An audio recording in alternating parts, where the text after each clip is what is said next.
करोति वाचालं लङ्घयते गिरिं यत्कृपात्तमहं वन्दे परमानन्दमाधवम्।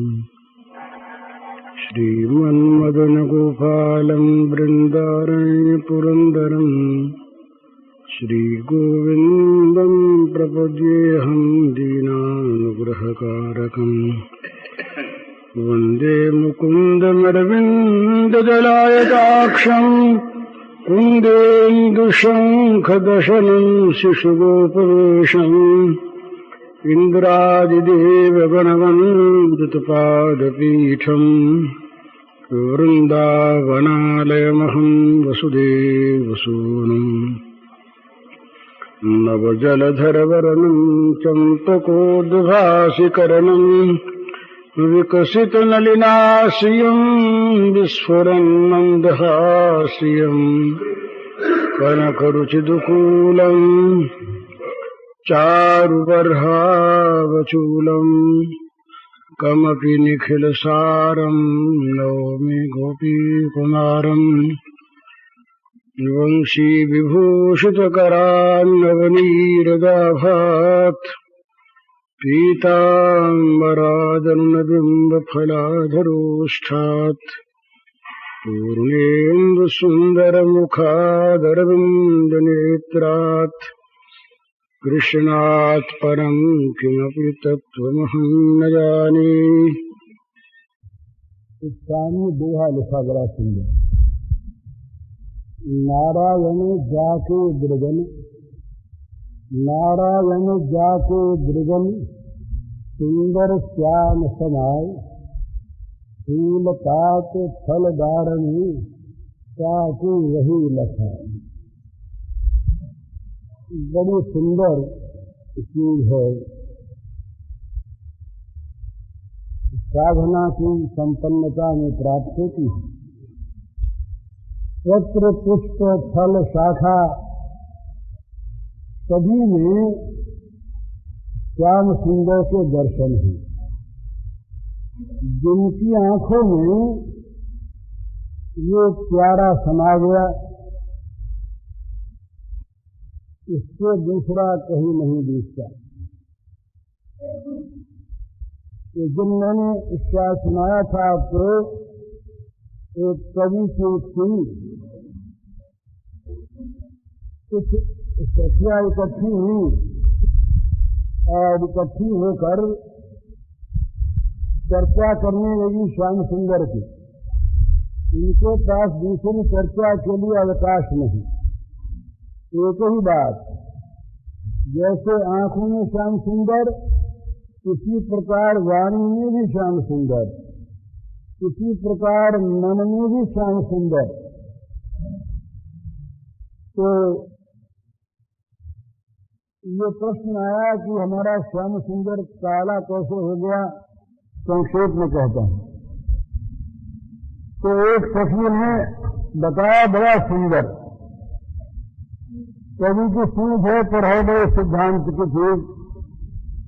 कहा कजरारी अखियान में, कजरारी अखियान में बसे रहे दिन रात, इतम प्यारे हो सखी ताके सांवरगा।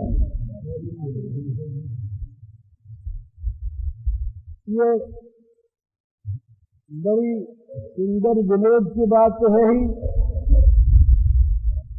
और उनके प्रेम का बड़ा सुंदर निदर्शन भी है, पर सिद्धांत की चीज भी है। सीधी बात तो ये कि भाई काजल भरी आंखों में दिन रात बसा रहता है, इसलिए काजल लग लग के काला हो गया। एक काजल की कोठरी में रहे और काला न हो, संभव कैसे? ये तो बिल्कुल सीधा अर्थ है।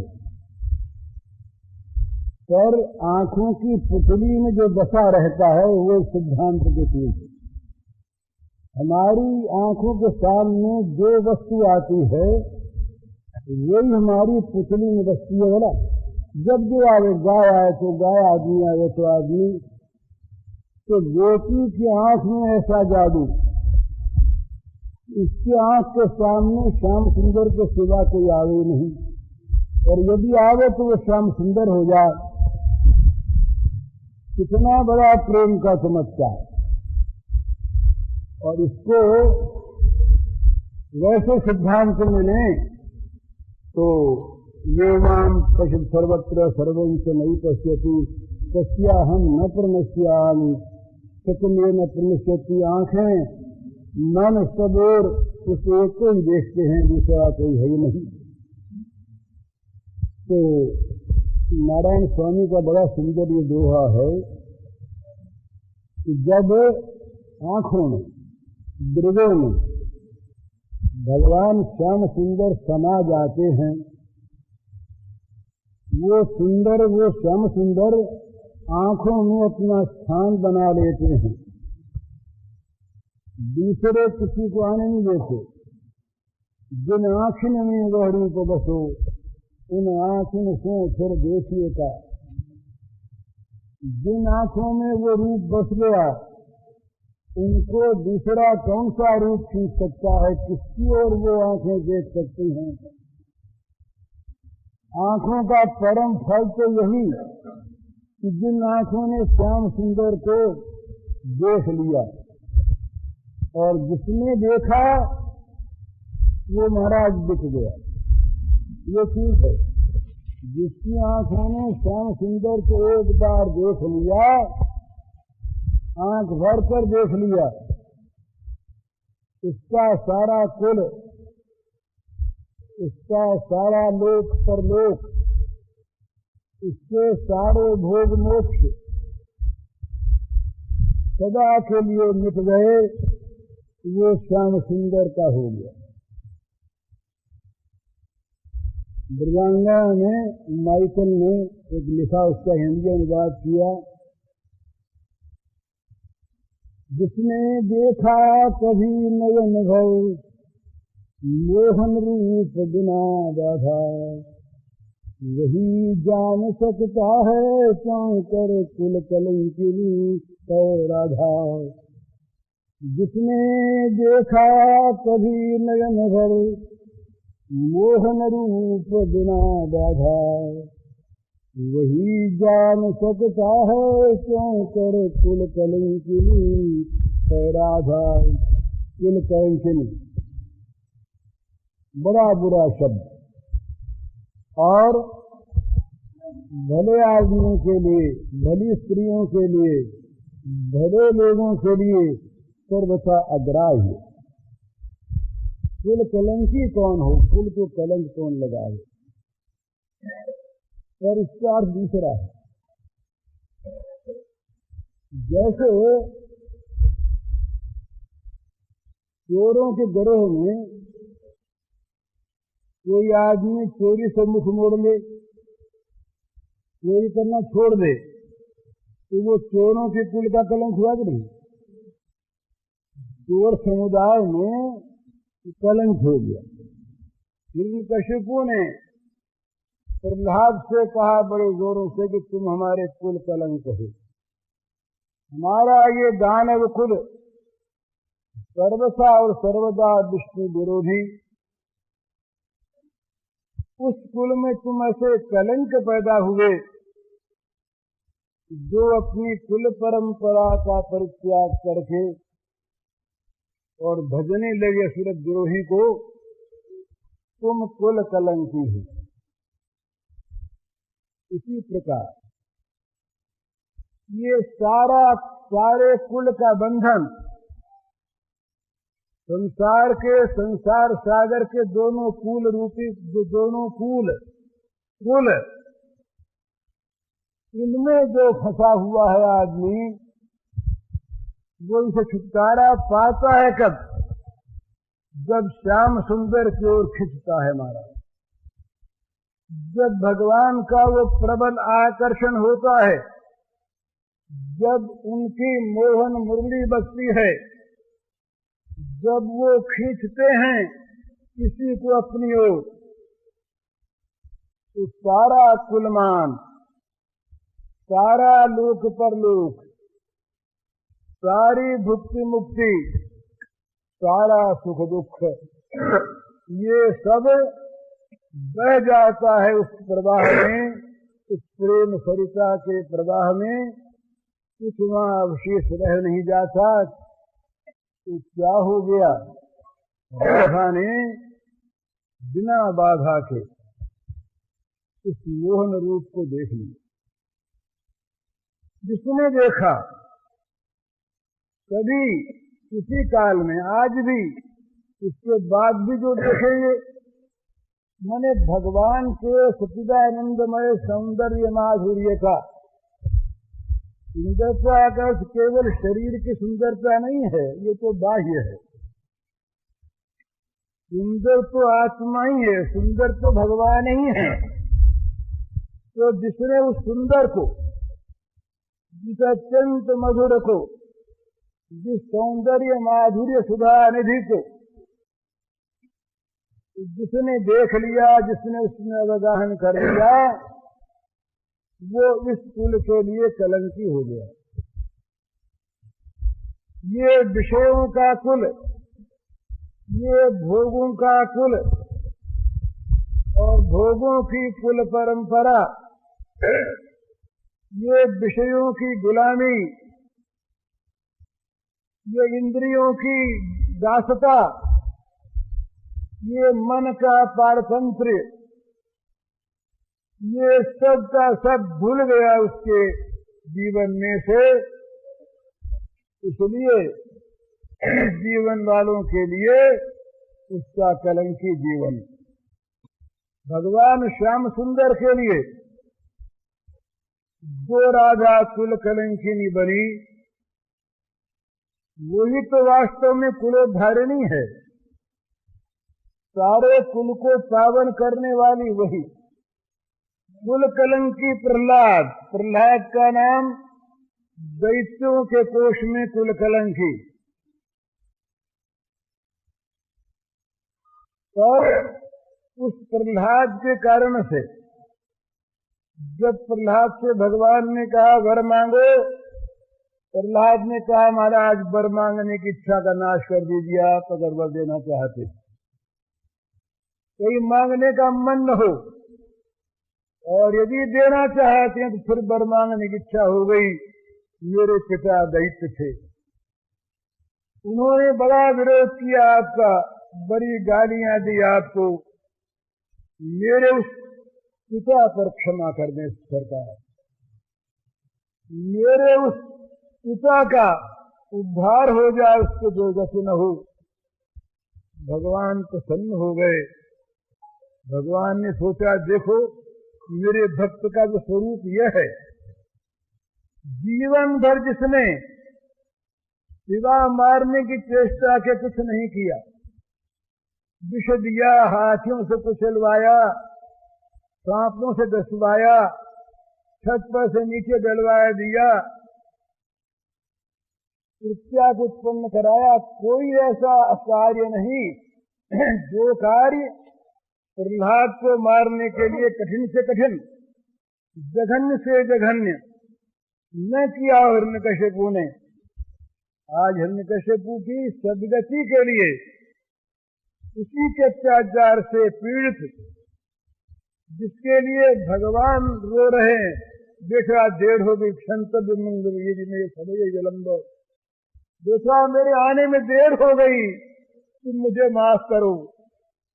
ये माफी मांगने वाले उन भगवान से प्रहलाद चाहता है उस पिता की सद्गति। तो प्रसन्न हो गए भगवान। कहा प्रहलाद जहां तेरा जन्म हुआ,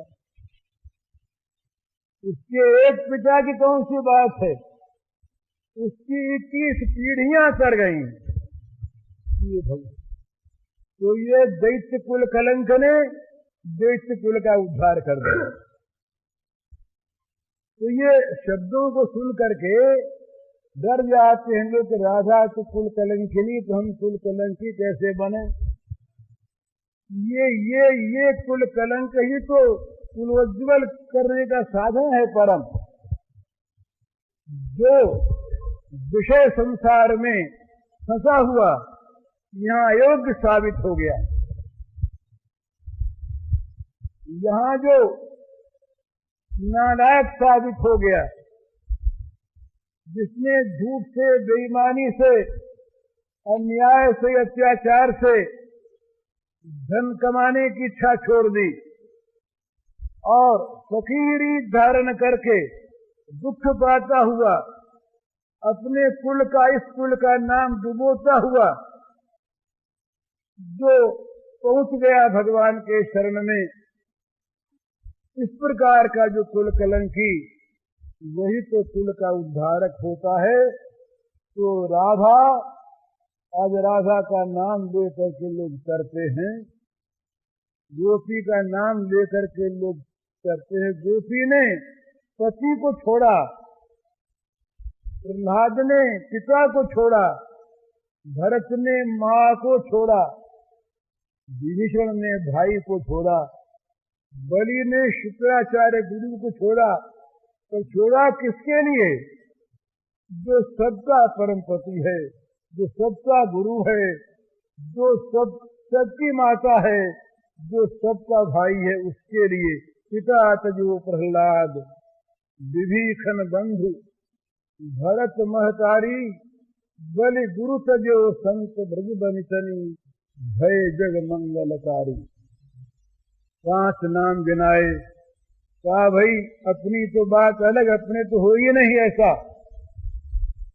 पर यदि अपने कोई प्यारे से प्यारा भी ऐसा हो तो क्या करे? इस रामद्रोही का साथ छोड़ दे। क्यों? कि वो करोड़ों बैरियों से भी अधिक बड़ा बैरी है।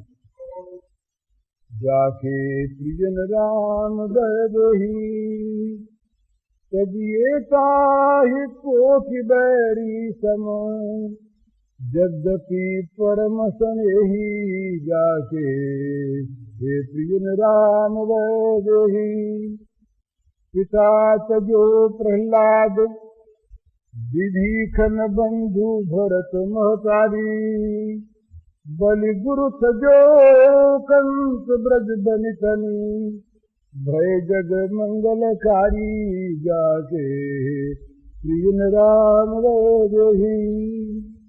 नाते नेह राम सुमनियत, स्वर्ग सुसेज जहानो, अंजन का आँख जई फूटे, बहुत कहूँ कहानो जाके प्रियन राम रही।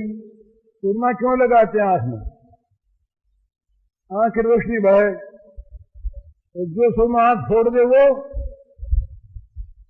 वो सुरमा दूर से राजे नहीं हो।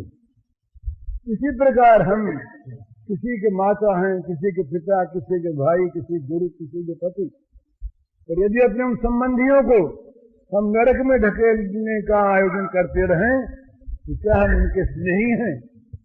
तजिए ताहि कोटि बैरी सम, करोड़ों बैरियों के समान हम त्याज्य हैं। तो ये त्याग कर देने वाले क्या कुल कलंकी थे? क्या प्रहलाद कुल कलंकी? क्या विभीषण कुल कलंकी? क्या भरत कुल कलंकी? श्री गोपांगना क्या कुल कलंकी? यही तो कुल का उज्ज्वल करने वाले हैं।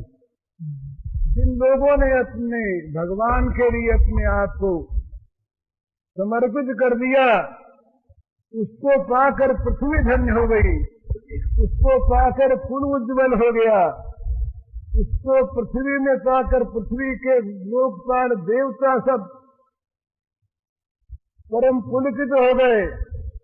इतर लोग नाचने लगे। ऐसा आता है कि जब किसी कुल में किसी भक्त का, वैष्णव का उदय होता है तो पितर लोक में नाच मच जाता, सब पितर नाच उठते हैं तो हमारे उद्धार की बेला आ गई।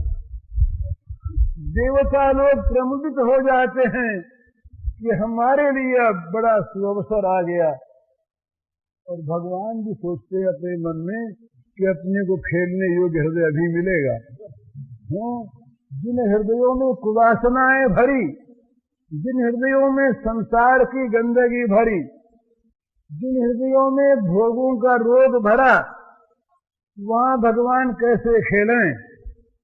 जो भगवान के लिए खाली सजाया हुआ सुसज्जित दैवी संपत्ति आदि से उस हृदय में, उस अंतस्थल में भगवान आकर क्रीड़ा करते हैं, भगवान आकर खेलते हैं, वो बनता है भगवान की लीला स्थली।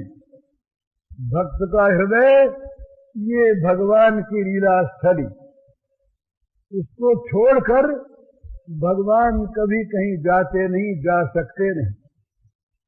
अचेत सब जगह सर्वथा और सर्वदा प्रेम हो जाने पर क्या होता है कि वो फूल पात फलदार में ताकूं वही दिखा। नारायण जाके दृगन सुंदर श्याम समा। सुंदर श्याम भला हमारी आंखों में क्या समा रहा है? जरा अपनी आंखों को देखिए, अपनी अंदर की आंखों से। हमारी आंख मंदिर में जाकर भगवान की श्रीमूर्ति के सामने जाकर भी गहनों को देखेगी, पोशाक को देखेगी, भगवान को नहीं देखेगी। जब भगवान का प्रसाद खाने बैठेंगे हम, तो हमारी जीभ प्रसाद के स्वाद को देखेगी, प्रसाद की आत्मा को नहीं देखेगी। ये बड़ी विलक्षण चीज है। प्रसाद में स्वाद नहीं होता, प्रसाद में भगवान होते हैं। प्रसाद में भगवान होते, स्वाद तो जीव की चीज है। रघुनाथ के सामने विष आ गया। ससुराल में रघुनाथ भक्त एक रहे, तो बड़े धनी थे, पहले धनी परिवार था और गरीब हो गए, अत्यंत गरीब हो गए। सारी जिम्मेदारी उनकी बिका गई, बड़ी बड़ी बुरी अवस्था। तो रघुनाथ भिखमंगे हुए, पेट भरने के लिए भीख मांगने लगे और पुरी में मंदिर के सामने भिखमंगों के टोली में खड़े रहते, भीख मांगते। उनकी पत्नी जो रही वो किसी राज्य में दीवान की लड़की थी, तो उनको मालूम हुआ इस प्रकार से वो तो भिखमंगा हो गया और किसी काम का रहा नहीं, मकान वकान रहा नहीं, खाने पीने को सामान नहीं।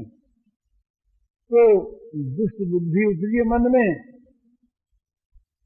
सोचा कौन पूछने वाला लड़की का दूसरा ब्याह कर देंगे।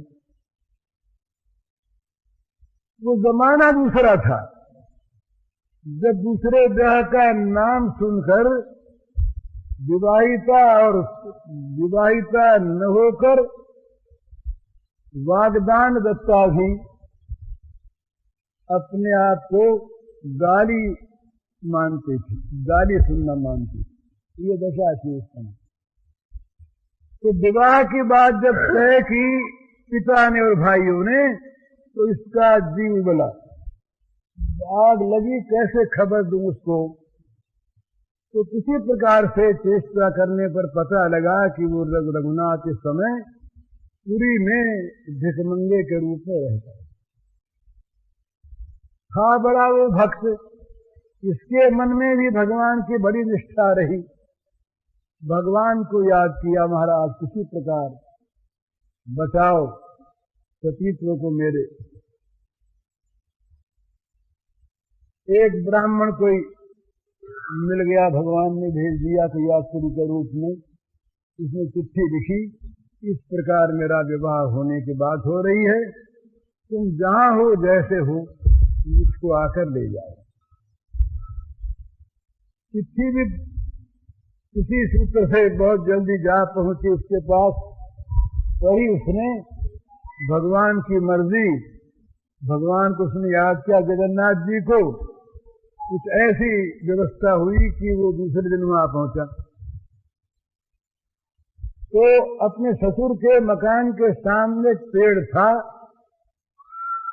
अब पेड़, अब रात को वहां तो पहरे लगे, कौन अंदर जाने दे भिखमंगे को। वो बाहर ही सो गया उस पेड़ के नीचे। इधर जब प्रातः काल लोग उठे, उसके स्त्री के भाई साले वाले वो निकले, ससुर निकले, देखा तो पहचान दिया है तो वही। अब लोग लज्जा कुछ भी अंदर ले गए। ऊपर से जरा अच्छे बोले, लेकिन अंदर उनके वो जहर भरा था। तो उन्होंने मिल मिला करके कोठरी में बैठ करके सलाह की क्या करें। तो जहां बुरी बुद्धि आती है, बुरी नीयत, वहां बुरी उपज होती है बुद्धि में। तो उस बाप बेटियों ने मिलकर तय किया इसे जहर दे के मार देंगे, ये मरी जाएगा और उसके बाद फिर अपने कोई बोलने चालने वाला रहेगा नहीं, विवाह किसी प्रकार कर देंगे, कौन पूछता, हम तो दीवान ठहरे। तो उसने सुन लिया। वो बड़ी चौकन्नी थी, किसी प्रकार कान लगाए सुन रही थी, कैसे ही पता लग जाए ये लोग क्या करना चाहते हैं। उसके मन में था भय। फिर उसने कान लगाया तो उन्होंने ये कहा रसोइये से, ये कहा कि वो जानते थे कि ये बंगाल में एक मिठाई होती है संदेश, छेना से बनती है। तो वो संदेश खाना उसको अच्छा लगता था। ये विवाह के समय की ये बात उनको याद थी। तो रसोइया से कहा कि एक काम करो, ये जो विष है ये संदेश में मिला दो और संदेश सबसे ऊपर रख दो, तो सबसे पहले इसी को वो खाएगा और बड़ा ये जबरदस्त जहर है, खाते मर जाएगा। ये सब बात तय हो गई, उसने सुन लिया। अब ये दशा उसकी कि उसके पति को तो रखें अलग, उसको रखें अलग, मिलने दे नहीं, जाने दे नहीं। उसके मन में बड़ी खलबली मची। सोचा क्या करें, किसी प्रकार बचाना तो चेष्टा करें। तो उसने पत्ते पर लिख दिया कि ये जहर है, खाना नहीं। और उस पत्ते को किसी प्रकार रसोई के साथ मिल मिला कैसे भी उस संदेश में खोस दिया। जब थाली गई तब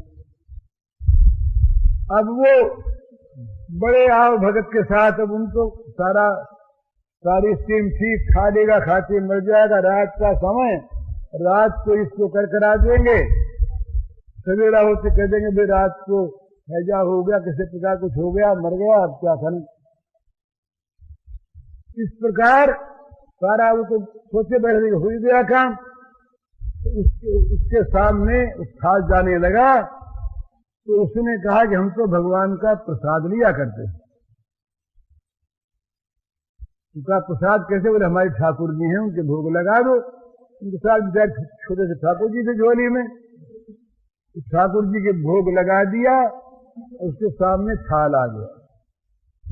अब वो थाल को रखा गया चौकी पर, वो खाने बैठा था। उसने उठाया संदेश, सबसे पहले वो ऊपर था।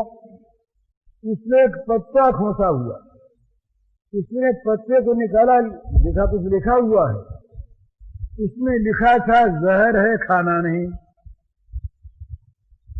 अब उसके मन में एक बात पैदा हुई कि जहर है या प्रसाद है। भाव तो यही परीक्षा होती है आदमी की कि भगवान के भोग लग के आया है। हमने ये कहा इनसे कि हम भोजन नहीं करते, हम तो प्रसाद खाते हैं। तो जो जहर भगवान के भोग लग गया, वो जहर मेरे लिए भोजन नहीं, प्रसाद है। और प्रसाद खाने में ये सोचने वाला दिल कैसा, इसके खाने से मर जाना है। उठ गई मन से बात। वो बेचारी बाहर खड़ी देख रही, कांप रही वो दूर से कि कहीं खा न ले। इसने उठाया संदेश, सिर नवाया भगवान से, प्रणाम किया, कहा महाराज आपकी याद करते हुए कि आपका प्रसाद में खा रहा हूं। खा लिया, जहर जानकर प्रसाद खा लिया। आज तो हमारा प्रसाद कहीं कोई जरा सा उसमें गंध भी आ जाए, बोले ठाकुर जी को भले लग गया हो, तो हमारे ठाकुर जी पत्थर के ठाकुर जी होते हैं। हम ठाकुर जी को पत्थर मानते हैं, कहीं भगवान थोड़ी मानते हैं। वो तो ठाकुर जी उसके थे तो पत्थर थे नहीं, धातु थे नहीं, तो भगवान थे। भगवान को भोग लगा तो भगवान ने सोचा क्या करें, मुझे चमत्कार दिखलाना है आज। थोड़ी देर में वो बेहोश हो गया और उसके प्राण निकल, मर गया। अब सारे घर में खुशी मनाई जाने लगी, सब प्रसन्न हो गए कि काम बन गया। घर में कोई अगर दुखी था, एक वो लड़की थी दुखी और कोई दुखी नहीं। प्रतिकूलता अनुकूलता का एक संबंध होता है बोला। प्रतिकूलता में किसी की मृत्यु में सुख होता है और अनुकूलता में दुख होता है, ये स्वाभाविक बात। वो रोकर अलग जाकर के बैठ गई, उसने भगवान से प्रार्थना की, भगवान मर गया कोई बात नहीं, सती हो जाऊंगी उसके साथ, लेकिन आपका प्रसाद खाया है इसने। प्रसाद खा करके अगर ये मर गया तो क्या प्रसाद खाने वाला कभी मरा है आज तक? वो बड़ी आर्त होकर भगवान को पुकारने लगी। हम अविश्वासी लोग, आज के व्यसनिष्ठ लोग, ये कैसे इस बात को समझें कि विश्वास में क्या शक्ति होती है और विश्वासियों के भगवान कैसे कहाँ काम करते हैं। हम इस चीज का अंदाजा नहीं लगा सकते। हम अपनी संदेह की वृत्ति से इन सब बातों को कपोल कल्पना, मिथ्या कल्पना, कवियों की कल्पना, लेखकों के रोचक वाक्य या लोगों को धोखे में डालने के लिए भक्त बने हुए लोगों की धोखेबाजी, जालसाजी कह देते। पर जिनको विश्वास है वो जानते मानते हैं। इसलिए प्रार्थना की महाराज। प्रार्थना करते ही लोगों ने, जो आसपास वो उसके साले वाले थे, उन्होंने देखा कि जिस कोठरी में वो बैठा हुआ प्रसाद लेने लगा था, जिसको इन्होंने बाहर से बंद कर दिया था कि वो मर गया, केवल खिड़की से देख रहे थे, इन्होंने देखा कि उस कोठरी में अकस्मात एक ज्योति फूट उठी, एक प्रकाश छा गया। देखा ये क्या हो गया, बिजली उसमें थी नहीं, कहा ये इतना प्रकाश कैसे आ गया। उन्होंने देखा, उनको तो नहीं दिखाई दिया, पर उस लड़की को दूर से दिखाई दिया। उस प्रकाश के अंदर एक सुंदर विग्रह निकला, प्राकट्य हुआ भगवान का, और भगवान ने जाकर उसको गोद में ले लिया, तो सिर पर हाथ फेरा, फेरते ही उठ बैठा, जाग गया, जीवित हो गया। इधर वो प्रकाश बंद हो गया।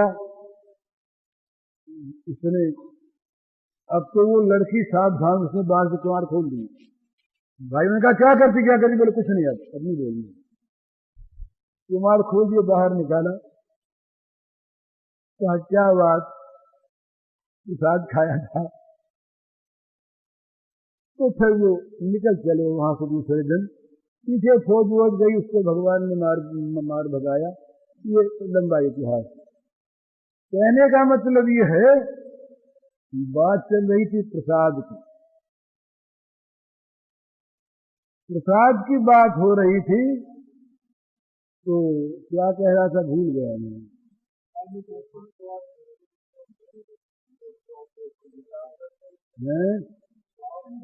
हाँ, हम लोग स्वाद देखते हैं, हम लोग स्वाद में उस वस्तु के आत्मा को नहीं, हम लोग प्रसाद का स्वाद देखते हैं, प्रसाद में भगवान को नहीं देखते। हम लोग मूर्ति में गहने देखते हैं, मूर्ति के अंदर रहे भगवान को नहीं देखते। हम लोग किसी अच्छे संगीत में स्वर देखते हैं, उस संगीत का आत्मा जो रस है वो नहीं देखते। हम लोग किसी अच्छे फूल में फूल का सौंदर्य देखते हैं, पर उस सौंदर्य का जो मूल है, जहां सुंदरता आई, जिसको लेकर फूल सुंदर बना, उसको नहीं देख पाते। फल का मिठास देखते हैं पर फल के आत्मा को नहीं देखते। पर जिनकी आंखों में, जिनके जीवन की आंखों में, जिनके हृदय की आंखों में श्याम सुंदर समा जाते हैं, उनको फूल पात फलदार में रातों वही दिखाए। फूल में, पत्ते में, डाली में, पत्र में, सब में श्याम सुंदर दिखाई देते, दूसरा कोई नहीं। तो पहले जब तक प्रेम न हो, जब तक ऐसी आंखें न हो, तब तक ऐसा अभ्यास करे, मान कर करे, कल्पना से करे, विश्वास से करे कि सारे प्राणियों में, सब में भगवान, तुलसी या संसार में सबसों मिलिए धार। का जानो का वेश में नारायण मिल जाए, पता नहीं किस वेश में कहाँ नारायण प्रकट हो जाए। किसी से द्वेष मत करो, किसी को नीचा मत मानो, किसी का अपमान मत करो, किसी को दुखी मत बनाओ। सबका सुख, सबका हित, सबका सम्मान, सबकी पूजा भगवत बुद्धि से करो तो सर्वोत्तम, आत्मबुद्धि से करो बड़ा अच्छा, और बदलाव पाने के लिए भी करो तब भी बुरा नहीं। लेकिन पता नहीं किसमें कौन है। महाराज पीछे पछताना पड़ता। दमयंती जब मौसी के यहाँ गई, दीना खिन्ना पतिसी के द्वारा परित्यक्ता, कहाँ जाए। उस अवस्था में उसने देखा कि कहीं जाकर दमयंती नाम बताऊंगी तो एक मेरे स्वामी की बदनामी होगी। छोड़ दिया स्वामी ने। अर्धवस्त्रा दमयंती को जंगल में अकेली छोड़ दिया, सती स्त्री को। और गरीबी में घर वाले भी पराये हो जाते हैं। महाराज यही बात, गरीब दोस्त को, गरीब भाई को, गरीब संबंधी को बड़े लोग भाई कहने में शर्माते हैं। ये संसार का स्वभाव है। दमयंती ने सोचा कि दासी बन के रहना है, कहीं पेट भरना है, जब तक दिन न फिरे। मौसी के यहाँ गई, कहा मुझे रख लो, मैं किसी पुरुष की सेवा नहीं करूंगी, बिछौने नहीं बिछाऊंगी, धोती पुरुष की नहीं धोऊंगी, घर में झाड़ू दूंगी, बर्तन मांगूंगी, सब काम करूंगी। पहचान नहीं सकी मौसी, रख लिया। अब वो सर्वगुण संपन्ना द्रौपदी रही। द्रौपदी में गुण ही, दमयंती में सारे गुण ही गुण।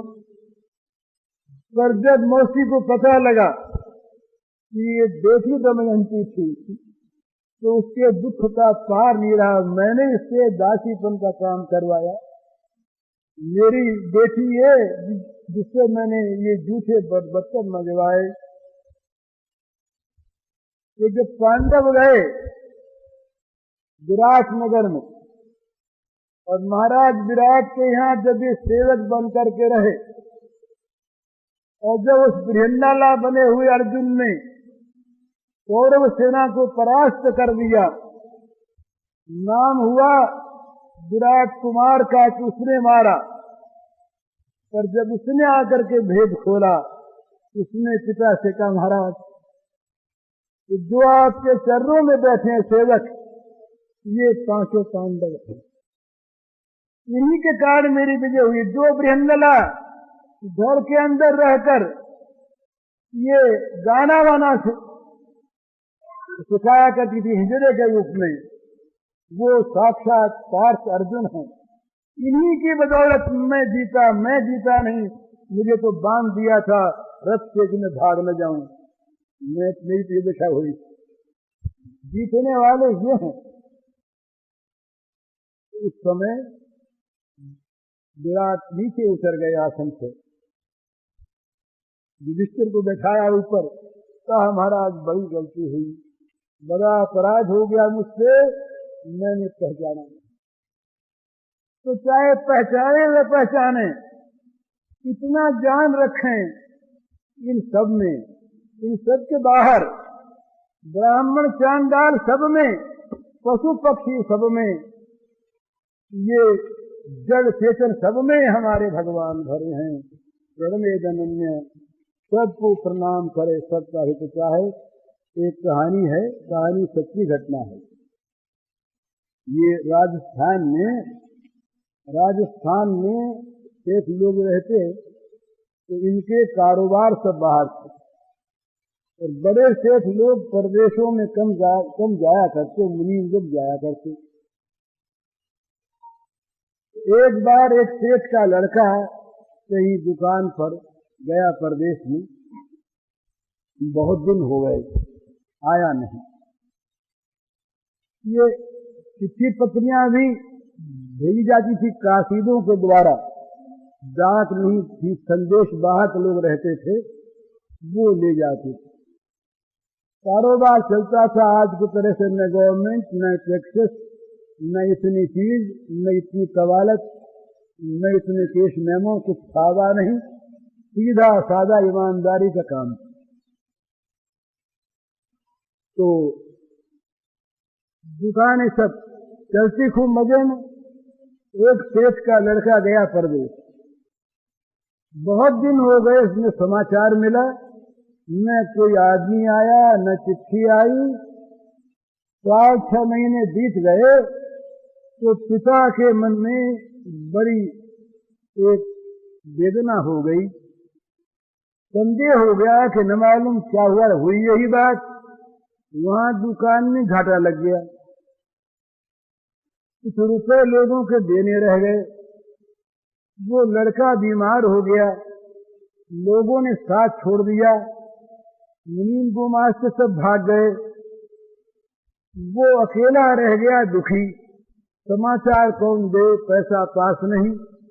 ये धनी यहाँ पर, ये धनी थे, इनको मालूम नहीं कि वहां कारोबार की हालत हो गई। इन्होंने सोचा कि चलो हम स्वयं जाएं, जा करके बेटे की खबर लें। उधर वो लड़का परेशान जब हो गया, किसी प्रकार से कुछ राह खर्च जुटाकर उसने भी सोचा कि चलो घर चलें, पिताजी तो संपन्न होंगे ही, काम सारा बन जाए। इधर लड़का चला देश के लिए, इधर देश से उसके पिता शेष चले वहां के लिए। रास्ते में एक जगह, अभी तुफात की बात, एक धर्मशाला थी, सराय, इधर से सेठ आए, उधर से लड़का आया। तो लड़का पहले पहुंच गया था, तो धर्मशाला के कोठरी में वो टिक गया। उस बेचारे को बड़े जोर का दमा हो रहा था, खांसी आ रही बड़े जोर से, कपड़े वपड़े भी उसके पास ठीक नहीं, ज्यादा के दिन। तो वो एक कोठरी में अंदर से बंद करके बेचारा बैठा था, खांस रहा, खांसी आ रही जोरों से, नींद आती नहीं, सो सकता नहीं। कुछ देर के बाद सेठ आए, सेठ ने धर्मशाला के लिए बुलाया, कहा हमें एक कमरा अच्छा मिल चाहिए। इनको वो जानता, कमरा खोल दिया। अच्छा, पर वो कमरा था उस कोठरी के बगल में ही। सेठ आराम से सो गए। अब उस बेचारे को तो खांसी आवे, तो परेशान था, रोज के मारो, उसको खांसी आवे, इनको नींद आवे नहीं खांसी में। तो बुलाया मैनेजर को, बोले ये किस कमबख्त को हमारे बगल में तुमने जगह दे दी है, निकालो इसको भी, रात भर खों खों करता रहेगा, नींद हराम हो गई हमारी। तुम भी ऐसे ही, ऐसे आदमी को टिका देते हो, रोग फैलता है। शिक्षा की बात भी, शासन की बात भी, डर की बात भी, सब व्याख्यान दे दिया उन्होंने, निकालो बाहर। मैनेजर ने कहा बाबूजी बेचारा गरीब मालूम होता है, अभी लड़का ही है, तो देखने में बड़ा अच्छा मालूम होता है, अच्छे घराने का होगा, खांसी बेचारे को हो गई तो पराह क्या लेता आपका। नाना, एक अदने आदमी के लिए हम अपनी हराम करें, तो तुम जैसे आदमी को ऐसे कामों के लिए प्रोत्साहन दे, ये नहीं हो सकता। अलग कर दे, उसको बाहर निकाले। दूसरी कौड़ी दे दी तो अभी उसको खांसी तो आती रही। सेठ ने फिर बुलाया, बोले देखो तुम बात नहीं मानोगे तो हम तुम्हारे सेठ को किसी लिख देंगे, तुम्हारी नौकरी चली जाएगी। ये यात्रियों को तकलीफ देने के लिए तुमको यहाँ रखा है। भले आदमी आकर के उतरे और तुम उनके आराम तकलीफ का कोई ख्याल न करो, और ऐसे गंदे लोगों को अपने टिका लो अंदर। जय गया बेचारा। उसने उसको कहा कि भैया तुम बाहर जाके कबूतरे पर सो जाओ।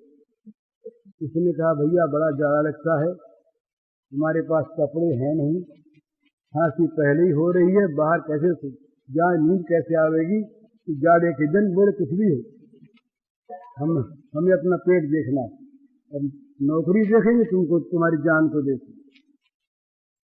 निकाल दिया बाहर। वो बाहर आकर बेचारा उस पर कबूतरे पर बैठ गया। खांसी और बढ़ी, परेशान बेचारा। सवेरे तड़के ही वो सेठ उठे कम्बल उम्बल ओढ़कर और जंगल जाने लगे लोटा लेकर हाथ में। पाखाने वाखाने थे नहीं उस जमाने में। जंगल जाने लगे बाहर, फिर वो बैठा वहीं खांसी आ रही। बोले मरा नहीं, अभी खो खो करता है। रात भर हो गई, अंदर तो परेशान, बाहर निकल यहाँ वही परेशानी। वो बेचारा आंखों में आंसू आ गए, बोला नहीं। सेठ लौट करके आए, कुछ उजियाला हो गया, फिर खांसी आ गई। फिर कुछ कहने लगे। किसने कहा बाबूजी मैं भी भले घर का लड़का था, मेरे पिता भी बड़े धनी थे और शायद धनी हैं। मैं गया परदेश, मेरे घाटा लग गया, मैं लौट रहा हूँ, आप मुझ पर खींचते क्यों हैं? आवाज लगी, पहचानी हुई थी। और सेठ पास आगे देखा, अब तो दंग रह गई। बोली ये तो लड़का ही मालूम होता है मेरा। अरे राम कुमार तू? रो पड़ा। बोले पिताजी आप? अब दोनों के रोने का पार नहीं है।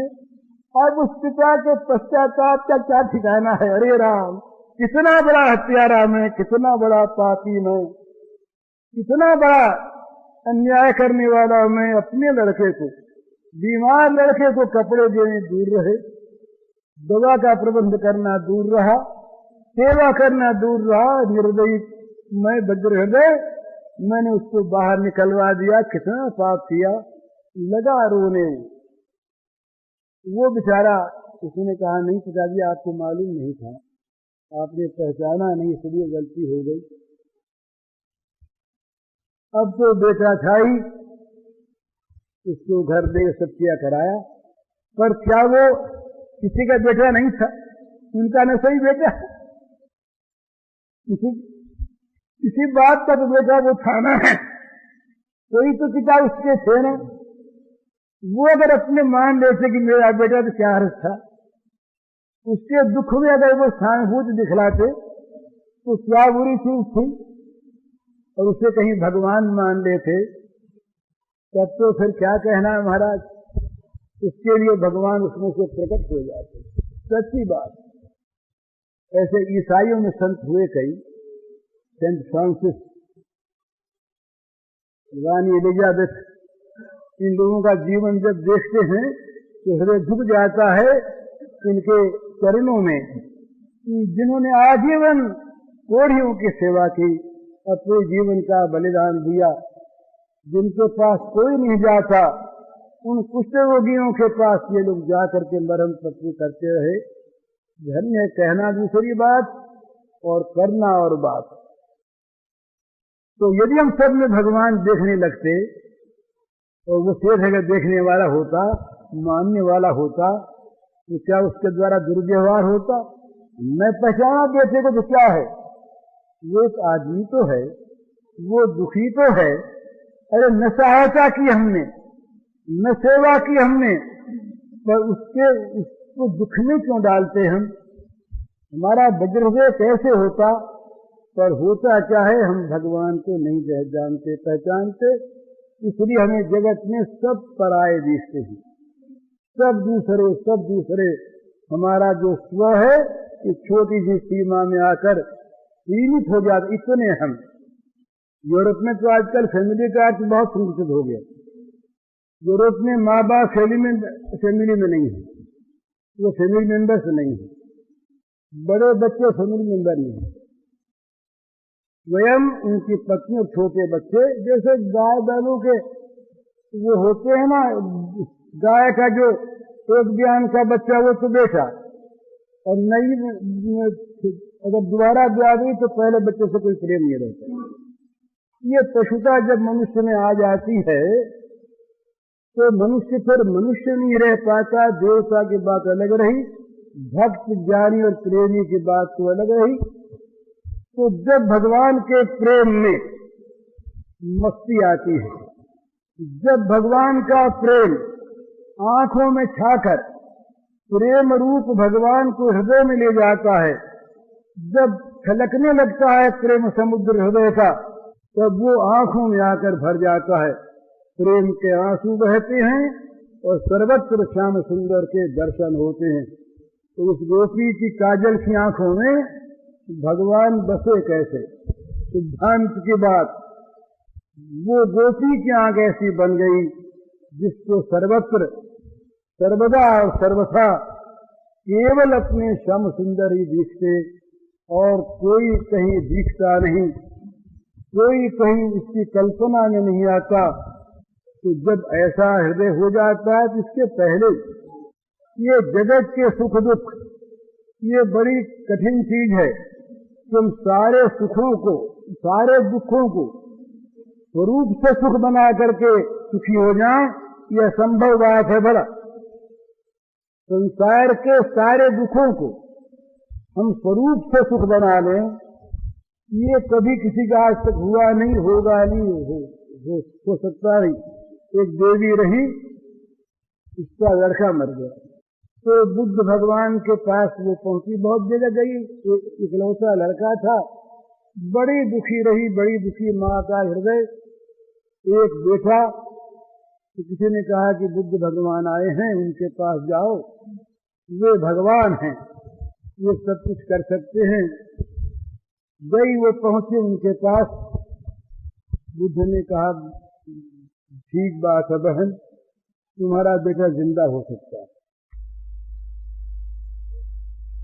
और अभी करूंगी, बोले एक काम करो, जिस घर में कोई न मरा हो उस घर की थोड़ी सी धूल ले आओ, या सत्संग जाने कोई कहते धूल ले। वो गई है घर में, बोली हमारा बेटा मर गया, रोती हुई। तो बोली कहो क्या करें, सहानुभूति। तो कहा कि बुद्ध भगवान ने हमसे कहा है कि जिस घर में कोई न मरा हो उस घर की धूल ले आओ, तो हम तुम्हारे बेटे गिरा देंगे। उसने कहा भाई हमारे तो 2 ही महीने हुए पिताजी मरे हैं। कहने का मतलब ये कि ऐसा कोई परिवार उसे मिला नहीं, ऐसा कोई घर उसे मिला नहीं जहां मौत न आई हो, ऐसा कोई घर नहीं मिला जहां मृत्यु के दर्शन न हुए हों, तो वो वहां से लौट आई। बुद्ध भगवान से कहा कि महाराज ऐसा घर तो कोई नहीं मिला। तो नहीं मिला तो फिर नहीं मिला। क्या कह रहा था, भूल गया मैं। अरे ये तो इससे पहले मैं भूल जाता हूँ। हाँ, अब आ गया। संसार के दुखों को कोई स्वरूप से सुख बना ले, मौत बंद हो जाए, बुढ़ापा बंद हो जाए, बीमारी बंद हो जाए, धन का घटना बंद हो जाए, घर वालों का मरना बंद हो जाए, नए दुख हो जाएंगे उससे। जब बूढ़ों की जमात इकट्ठी हो जाए, सबका मरना बंद हो जाए, तो अभी कहते हैं कि इतनी जनगणना, ये जनसंख्या अधिक हो गई, तो क्या करेंगे? तो बूढ़ों के कत्ल का फरमान निकालना पड़ेगा, कानून बनाना पड़ेगा, इन सबको मरवा दिया जाए, नहीं तो लोग रहेंगे कहाँ? हाँ, जब ये सही समस्या हो जाए समाज के सामने, देश के सामने, तो भगवान सब अच्छा करते हैं। पर कोई ये चाहे कि हमारे जीवन में प्रतिकूलता आवे नहीं, सुख हो जाए, अनुकूलता बनकर ये कभी होगा नहीं, हुआ नहीं, होता नहीं। तो करना क्या है? हमें इस सब में भगवान को देखना है।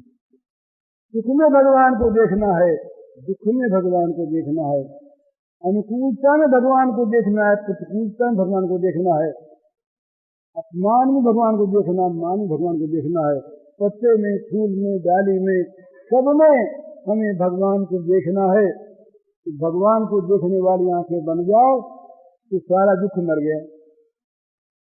सर्वत्र मौत आवेगी तो कहेंगे आओ प्यारे गले लगो, तुम मौत बन के आ गए ना प्रियतम, दूसरा कोई आता नहीं, तो दूसरा मौत बन सकता है क्या? ये हमारे प्रियतम प्यारे ही मौत बन करके आए हैं, गले लगवाओ, करो आलिंगन हमें, बस हमको तुम ले चलो अपने घर। कितना सुंदर भाव है। डर नहीं मौत से, डर नहीं दुख से, डर नहीं अपमान से, डर नहीं पीड़ा से, किंतु सर्वत्र श्याम सुंदर का उनको तो स्पर्श प्राप्त होगा। स्पर्श केवल चमड़ी का स्पर्श नहीं, वो तो स्पर्श है आत्मा का, आत्मा से स्पर्श। भगवान का स्पर्श चमड़ी से नहीं होता, चमड़ी का स्पर्श दूसरा, भगवान का जो स्पर्श होता है ये तो अंतरात्मा से होता है।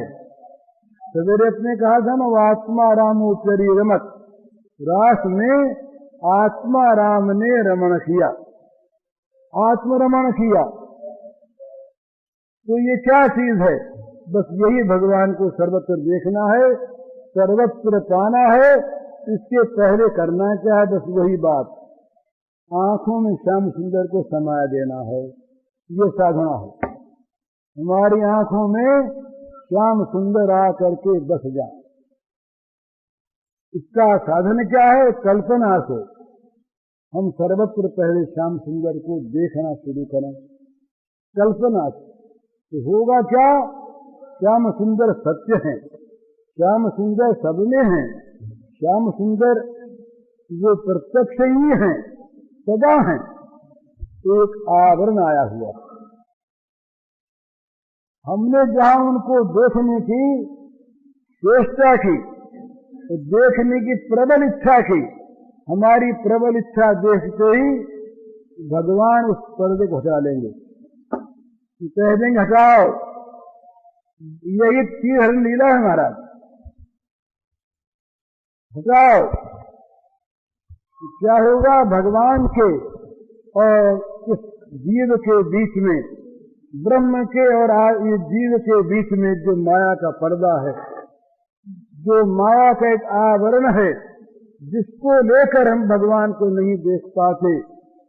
नाहं प्रकाश सर्वस्य योग माया समावृतः, योग माया से समावृत भगवान सब तो नहीं दिखाई देते। माया का पर्दा प्रसारित हुआ, पर्दा हटा कि भगवान तो वहां थे ही, हैं ही। तो जब हम चाहेंगे, हमारी ख्वाहिश सच्ची होगी, हमारी इच्छा तीव्र और पूर्ण होगी, अनन्य होगी, तो तत्काल पर्दा हट जाएगा। फिर प्रत्येक फूल की कली में, प्रत्येक पुष्प की गंध में, प्रत्येक फल के तरुलता के सौंदर्य में, प्रत्येक सरसरिता में, प्रत्येक पर्वत पेड़ों में, प्रत्येक प्राणी में, प्रत्येक स्थान में, प्रत्येक परिस्थिति में, प्रत्येक वस्तु में हमें मंगलमय भगवान के दर्शन होंगे, प्यारे भगवान के दर्शन होंगे। श्रेष्ठ भगवान, परम पृष्ठ भगवान हमें तुरंत मिल जाएंगे, सब जगह मिल जाएंगे। तो ऐसी आंख बनाने, आंख बनाने का अर्थ क्या है? यही कि सर्वत्र भगवान को सदा सर्वदा हम देखने का प्रयत्न करें, और जो भी चीज हमारी इस देखने की क्रिया में बाधक हो, जो भगवान को न देखने दे, तो जगत को ला के सामने रख दे, भगवान से हमारे चित्त को हटा दे और भोगों में लगा दे। वो विद्या अविद्या, वो मित्र अमित्र, वो शिक्षा कुशिक्षा, वो धन धननाश, वो मान सर्वथा अपमान, वो मुक्ति परम बंधन, बस बिल्कुल उल्टी चीज। ये मान ले आदमी, जो भगवान में लगा दे वो साधन, जो भगवान से हटा दे वो असाधन, जो भगवान में लगा दे वो अपना परम प्रिय बंधु। तुलसी सो सब भांति परम हित, पूज प्राण से प्यारो, जासो हो सनेह राम पद, एको मतो हमारो। मीराबाई को कहते हैं चिट्ठी लिखी तुलसीदास जी ने, इसका अंतिम पद यह है कि सो सब भांति परम हित, यही सब प्रकार से हमारा परम हितैषी, यही पूजनीय, यही प्राण से प्रिय, जासु हो सनेह राम पद, जिसके कारण से, जिसके द्वारा भगवत चरणारविंद में हमारा स्नेह, हमारा प्रेम हो जाए, बस यही ग्राह्य, बाकी सब क्या है। हरिओम। पूज्य श्री भाई जी के इस प्रवचन का शीर्षक है आंखों में श्याम समा जाएं, और इसका कैसेट संख्या है 9।